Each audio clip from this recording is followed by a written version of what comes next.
When Pastor asked me that she wants to nominate me as an elder, I had to walk back and try and look at my life and say, Lord, do I really deserve to become an elder in this church?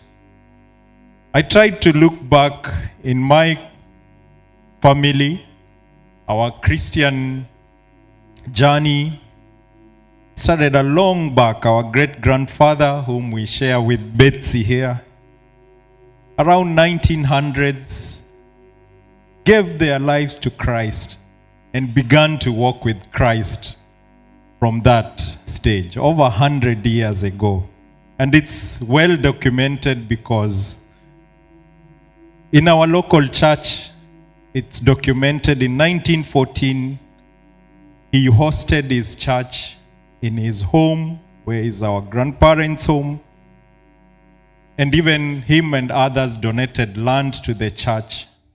And that's a church you hear that is called the Friends Church or the Quakers, now in Western Kenya and across the world. So growing up as a young boy, you can understand my background, where I came from. Christianity was a must. And I remember very well in the 1990s, while growing up with my grandmother was ordained to be a pastor in early 1990s. So as much as I was a grandchild, I was tagged along as a pastor's child. So she would carry me into those meetings. Many women of faith would pray for me, because I would be there. I would be the one visible. And honestly, growing up as a child, I hated myself to a certain extent. That's why I called Archie, because my mom tells me we look alike in a certain stage. And when I look at him, he's a very handsome boy. So, isn't he? He is a handsome boy. But I would look at myself, the devil would tell you, no, you're not handsome, somebody else is better. What pastor is saying, somebody else is better than you, you are not, you're good for nothing. Those are the voices the devil would put in you, and you'll grow up as a timid young boy, not believing in anything. And you'd look at it and say, you'd not, these words that we are created in the image of God, and we are fearfully and wonderfully made, do not make sense at that time. So, going into high school, I did not participate in CU that much. Sometimes I look at some of you who participated so much. I really wonder, that opportunity, because you are coming from where it's a must and all that. But I thank God, in 2002, I realized that I've been riding on my parents' faith, my grandmother's faith for a long time, but I came to the realization and gave my life to Christ in July 2002. So I thank God for salvation. The journey was tough. It wasn't smooth because I had given my life to Christ. It continued. I made mistakes along the way. I did not have really much of accountability. And you would go on and off course. But I thank God, because all that, when I look back, the Lord would, come to me and tell me, son, this is not the way, but this is the right way. Please follow it.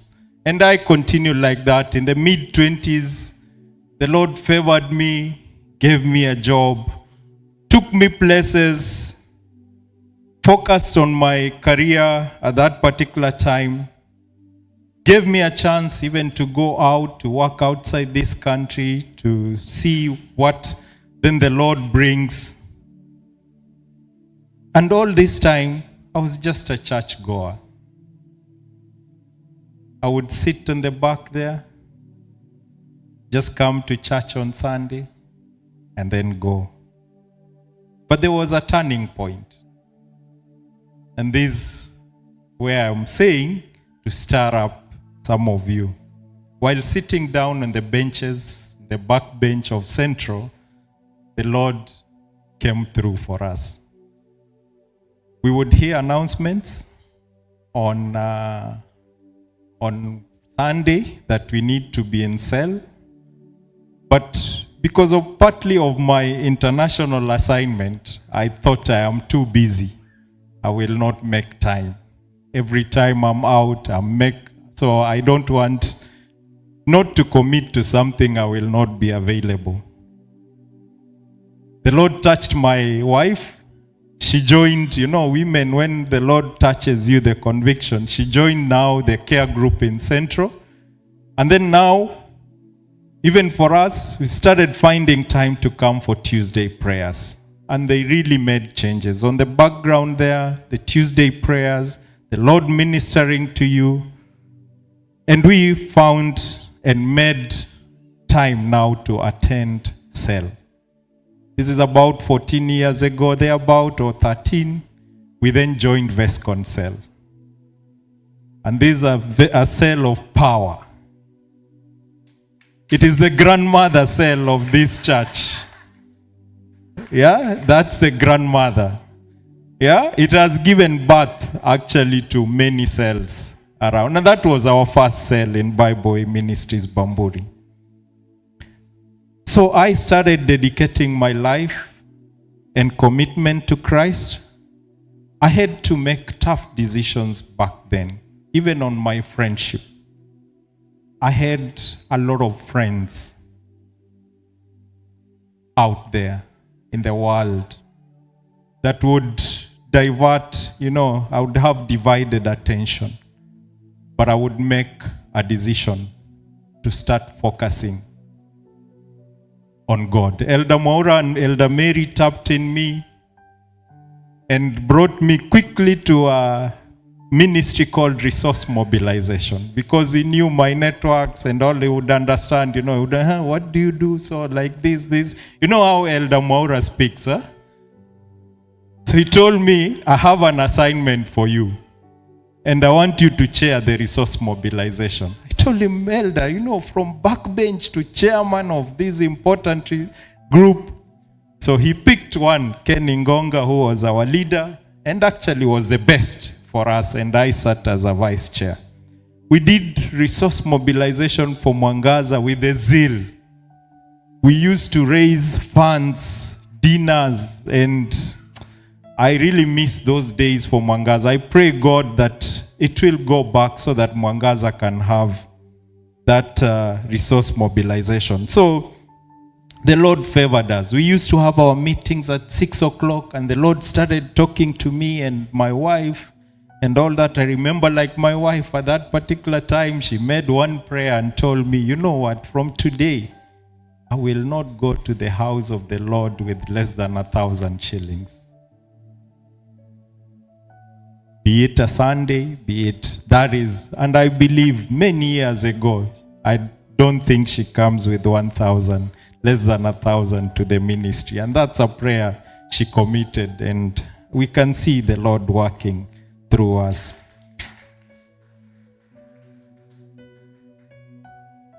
So, the joy of serving the children of Mwangaza really put me forward.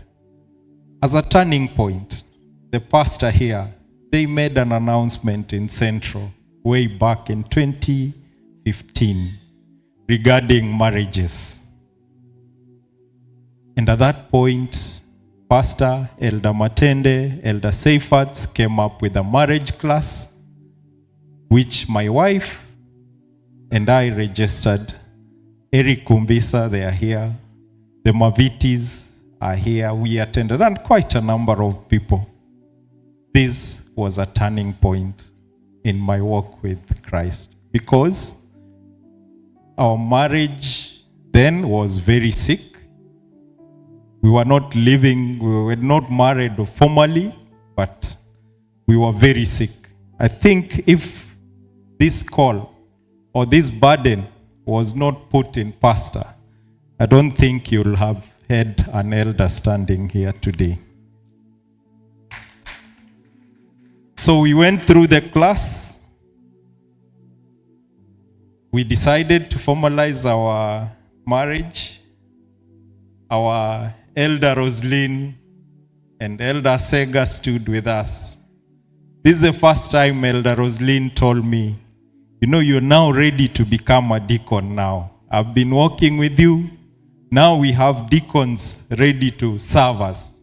And remember, this time, the Bamburi thought had not come through. It was still in pastor's burden. When I sit back, I look at how God was preparing me for ministry. It was a preparation to serve God through this ministry. After the idea for Bamburi was born, you know what happened? I've been serving the Lord since then. And the rest we can say is history. Before then, there are decisions, there are mistakes I made. But it's a story for another day. This is the search I was doing. And I told God, thank you for the grace. Thank you for the forgiveness. Do not hold any of my sins before as I serve you in this position. I asked the Lord, just let me serve you more and more.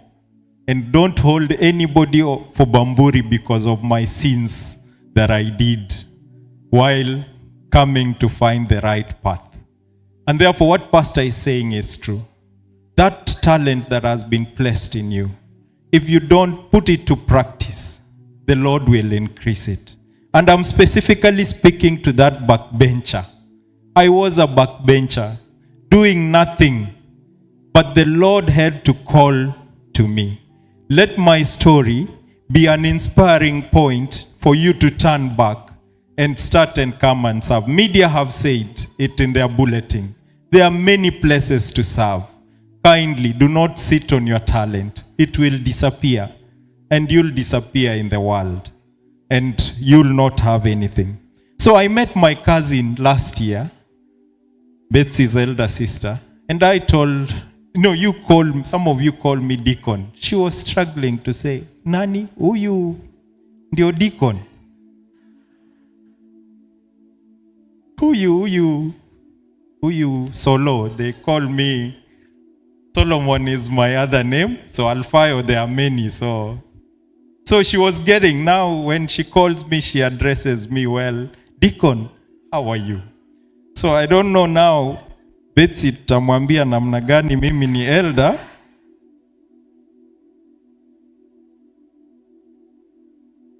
I look at our elders in church. There are people who've lived a worthy life. I'm the least qualified. I am the least qualified. I look at Elder Seifat, Elder Matende, Elder Masai, all those elders. I'm the least qualified. But I'm encouraged today by the words from 1 Corinthians 1:26, and I'm paraphrasing it a little bit, which says, "For consider your calling, brothers. Not many of you are wise according to the worldly standard. Not many were powerful. Not many were of noble birth." Essentially highlighting how God chooses those whom might be considered unqualified by God's worldly standards to accomplish his work. This is how our bishop often summarizes and tells us that God does not call the qualified. He calls the qualified. He qualifies the ones he called, the called. And therefore, I am encouraged by this. Therefore, let this story inspire you. And I thank God for the opportunity he has given me. It has so many things. If I was to speak about this life, the mistakes, it will take another sermon. But take it from that, yours truly. Thank you very much. All the honor and glory be unto our God. Amen.